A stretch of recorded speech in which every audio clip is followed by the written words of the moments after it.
I always knew I was the second best child in my family. It wasn't something my parents ever said directly, they didn't need to.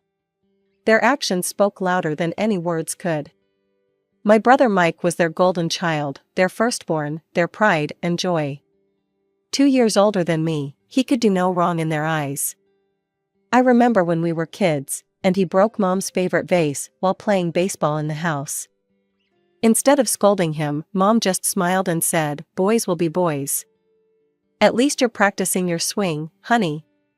But when I accidentally spilled juice on the carpet a week later, it was a different story entirely.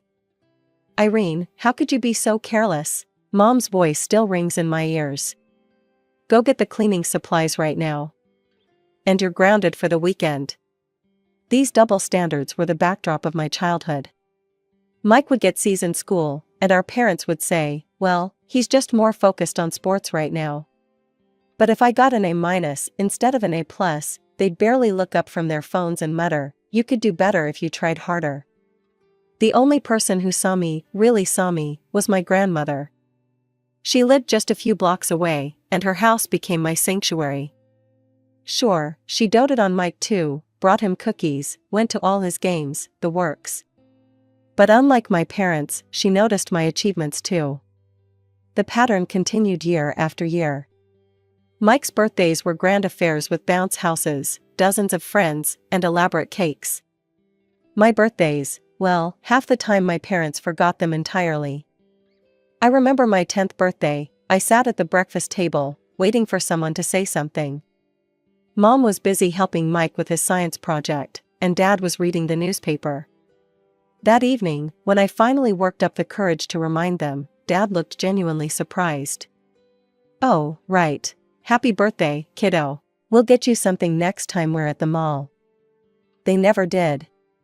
Only Grandma remembered. She'd always come over with a small gift and a homemade cupcake with a single candle. "Make a wish, my dear," she'd whisper, and for a moment, I felt like I mattered. I learned to live with it, to expect nothing and be surprised by even the smallest acknowledgement. I threw myself into my studies, joined every academic club I could find, and tried to build my own identity away from Mike's shadow. But at home, I might as well have been invisible. The day Grandma got sick, everything changed. I was 14, and Mike was 16. I spent every afternoon at the hospital with her, doing my homework in the uncomfortable chair beside her bed while she dozed. Mike visited too, but less frequently. He was busy with football practice, and our parents said that was important for his future. One evening, just a few days before she passed away, she called our whole family to her hospital room. Mom, Dad, Mike, and I gathered around her bed. Her voice was weak but determined as she looked directly at Dad. "Son," she said, gripping his hand, "I want you to promise me something about my inheritance." She paused to catch her breath. "Promise me you'll use it for both of their educations, Mike's and Irene's. Both of them need to go to college." Dad nodded solemnly. "Of course, Mom, I promise you, right here in front of everyone, that your inheritance will go to both Mike's and Irene's education." After Grandma's death, I threw myself into my studies with even more determination. Even though I knew about her inheritance and Dad's promise, I wasn't taking any chances. I wanted to prove that I deserved to go to college on my own merits. My report cards were filled with A's, but nobody at home ever asked to see them. I'd leave them on the kitchen counter, hoping someone would notice, but they'd end up buried under takeout menus and Mike's football schedules. The only person who would have proudly displayed them on her fridge was no longer there to do so. I joined the debate club, despite my hands shaking every time I had to speak in public. "Clear your throat less, Irene," my debate coach would say. "You have good arguments, let them hear them." Gradually, my voice grew stronger, though at home it remained as invisible as ever. I won first place in the state science fair with my project on renewable energy. The local newspaper even ran a small article about it. I left it on Dad's desk, but it disappeared under a stack of papers, unread. Meanwhile, Mike's every football game made it onto our family calendar, marked with bright red circles. Then came Mike's graduation. Suddenly, our normally quiet house transformed into party central. Mom spent weeks planning every detail, from the catering to the decorations. "We're so proud of you, son," Dad announced during the party, clinking his glass for attention.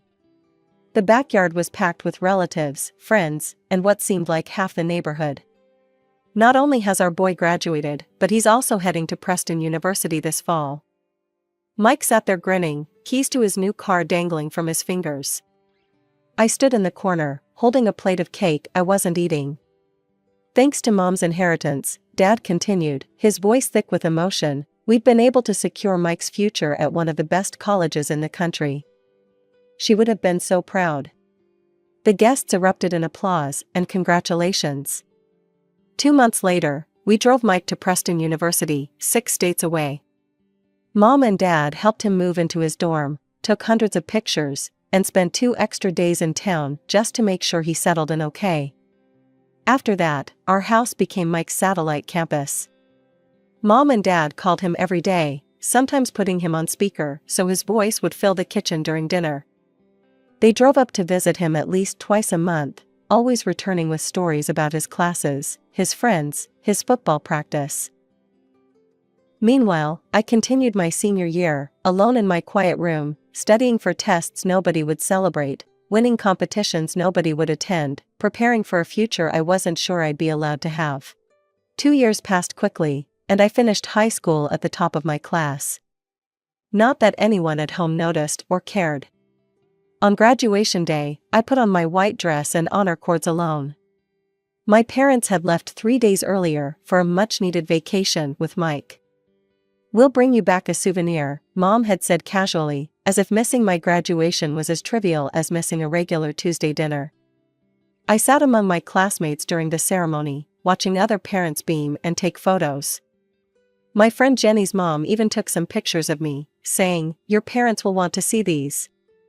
I didn't have the heart to tell her they probably wouldn't. While my classmates celebrated with their families, I went home and started working on my college applications. I'd been preparing for this moment for months, carefully crafting essays, gathering recommendation letters, and documenting all my academic achievements. The acceptance letters started arriving a week later. Evergreen State University offered me a full scholarship with free dorm accommodation. Their letter praised my academic achievements and extracurricular activities. Then came the acceptance from Blackwood Private College. Their program was exactly what I wanted, though the tuition was steep, not as expensive as Mike's Preston University, but still substantial. I knew my parents still had my portion of Grandma's inheritance. I'd overheard them discussing money matters enough times to know it was there, waiting, just as Grandma had intended. So I waited for their return, the Blackwood acceptance letter safely tucked away in my desk drawer, the Evergreen offer hidden as my backup plan. They came back tanned and cheerful 2 weeks later. Mike had already headed back to Preston to hang with his brothers, as Dad proudly announced. I waited until after dinner, when they were relaxed and still sharing vacation stories. "I got accepted to Blackwood College," I said during a rare moment of silence. "Their business program is highly ranked." Mom glanced up briefly from her phone. "That's nice, dear." "I'd need to pay tuition," I continued, my heart beating faster. I was hoping we could use my portion of Grandma's inheritance. The silence that followed was different, heavier somehow. Dad set down his coffee mug, exchanging a look with Mom. "We don't have money for your college tuition," he said flatly. I felt my chest tighten. "But, Grandma's inheritance? She made you promise, in front of everyone, that it would go to both our educations." Mom had the decency to look slightly uncomfortable, but Dad just shrugged. "We spent that money on our vacation. The rest went to your brother, he needed it more." "It was an expensive trip," Mom added, as if that explained everything. "And Mike's tuition isn't getting any cheaper. He needs the extra support." I stared at my parents, trying to process what they'd just said. The room felt too small, too hot. "You promised her," I said, my voice shaking. "Grandma made you promise." "We were all there, you, Mom, Mike, me." She made you swear you'd use the money for both our educations. Dad took another sip of his coffee, not even looking at me. I just didn't want to upset my mother in her final days. We knew from the start we wouldn't be giving you any of that money. Something inside me snapped. 18 years of being invisible, of swallowing my words, of accepting their neglect, it all came rushing out at once. "You're liars," I shouted, standing up so quickly my chair fell backward. "You're nothing but liars who betrayed your own mother's dying wish. You spent my college money on a vacation. You gave it to Mike, who already had his share. You've been lying to everyone, to Grandma, to me, too. Get out." Dad's words cut through my tirade like ice. I thought I'd misheard. "What?" "You heard your father," Mom said, her voice cold. "Get out of this house. You're 18 now, an adult. If you're so independent that you can talk to us this way, you can take care of yourself." Before I could respond, Mom grabbed my arm and practically dragged me upstairs to my room. She yanked my old suitcase from under the bed and threw it at my feet. "Pack your things," she said, pulling open my drawers. "I want you out of here first thing tomorrow morning." I stood there, frozen, watching as she pulled out the suitcase's expandable handle. This was really happening. My own parents were throwing me out. "Mom," I started to say, but the look she gave me was one I'd never seen before, like I was a stranger who had invaded her home. That's when it hit me, they were strangers too. Maybe they always had been. The people I'd been trying to please all these years, hoping for their love and approval, didn't really exist. These were just two people who happened to share my DNA. I packed in silence. Clothes, books, my laptop, the few precious photos I had of Grandma. Mom stood in the doorway watching, arms crossed, as if making sure I wouldn't steal anything. As if there was anything in this house I wanted anymore. When my suitcase was full, I took out my phone and texted Jenny, "Can I come over? It's important." Her response was immediate, "Of course, doors open." I walked out without saying goodbye. Nobody tried to stop me. Jenny's parents had given her a small apartment for her 18th birthday, just a few blocks away. She was waiting at her door when I arrived, took one look at my face and my suitcase, and pulled me into a hug. That night, as we sat on her couch drinking hot chocolate, I made my decision. I would accept the offer from Evergreen State University. The full scholarship and free dorm would be my ticket to independence. But I needed money for books and living expenses, so I'd have to work first. That summer at Sunnyside Cafe taught me more than just how to make the perfect latte. Between taking orders and balancing trays, I learned what it meant to stand on my own feet.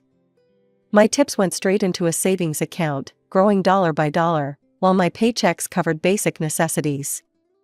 When fall came, I hugged Jenny goodbye and moved into my dorm at Evergreen State. My roommate Sarah took one look at my sparse belongings and offered to share her mini fridge. That simple kindness almost made me cry. I found a job at the college library, shelving books and manning the reference desk during evening shifts. Between classes, work, and studying, I barely had time to think about my former life. The library became my sanctuary, quiet, orderly, and predictable, everything my family life hadn't been. When relatives called, their questions were always strange and probing.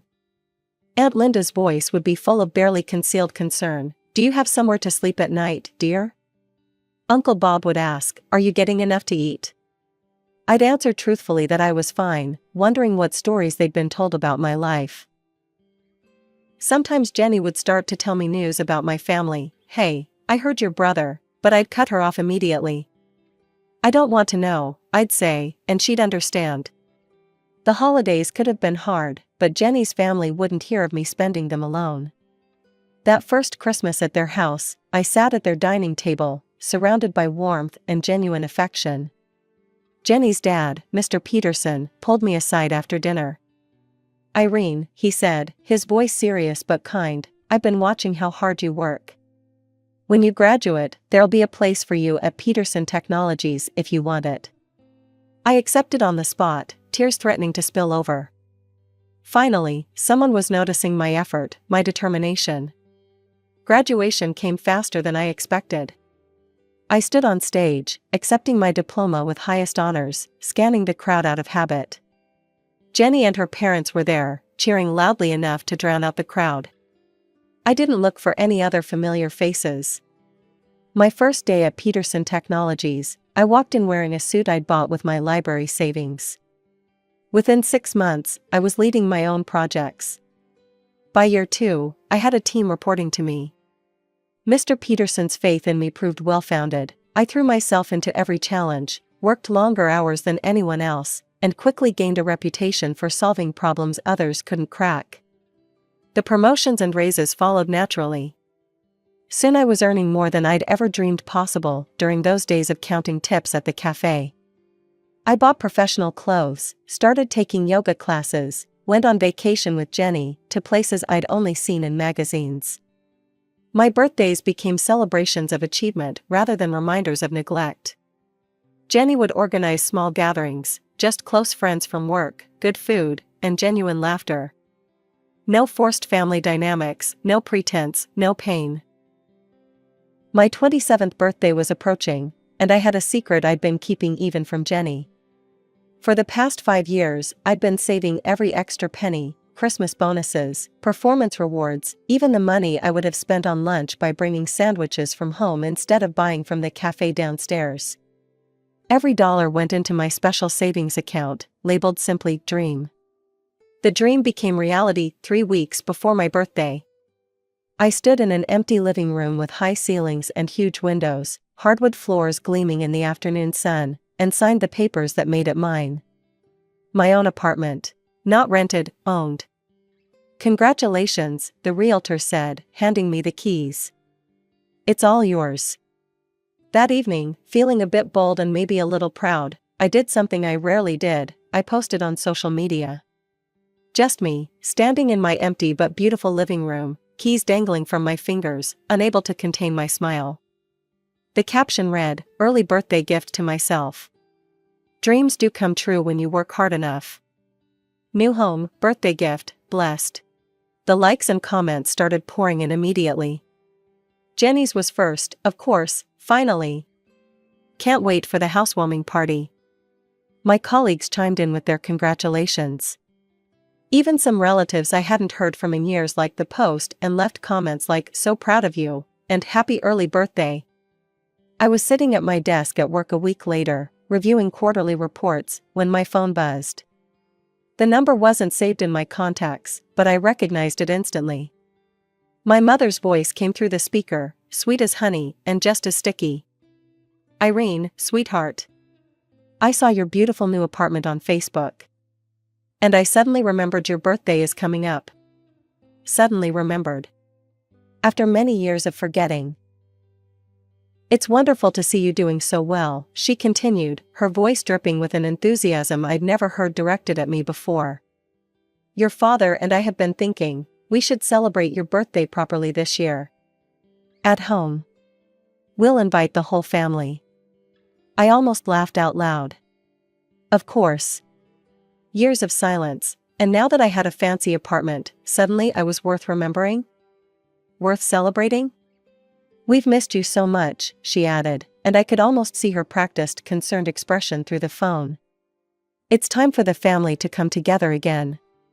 What do you say?" I should have said no. Should have told her exactly what I thought about her sudden attack of maternal affection. Instead, I heard myself saying, "Sure, Mom, why not?" As I hung up the phone, I couldn't help but smile, though there was no warmth in it. After all these years, I was curious to see what game they were playing. I pulled up to my parents' house in my new Mercedes, the engine purring softly as I parked. The contrast between my car and the house was stark, peeling paint, missing shingles, and overgrown lawn. My parents appeared in the doorway before I even reached it. Their eyes locked onto my car first, then shifted to my designer suit and heels. I watched their expressions change, noticed the calculating gleam in their eyes. "Irene," Mom rushed forward to hug me, her enthusiasm almost making me step back. "You look expensive." Dad hung back, trying and failing to look casual. They both seemed older than I remembered, more gray hair, deeper wrinkles, shoulders slightly stooped. The inside of the house was worse than the outside. The furniture I remembered from my childhood was worn and faded, the carpets threadbare. And there, sprawled on the couch like he'd never left, was Mike. He'd gained weight, lost hair, and sat beside a young woman whose pregnant belly strained against her dress.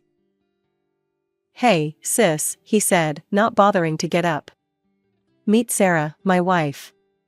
Mom quickly jumped in with explanations I hadn't asked for. "Mike's staying with us temporarily.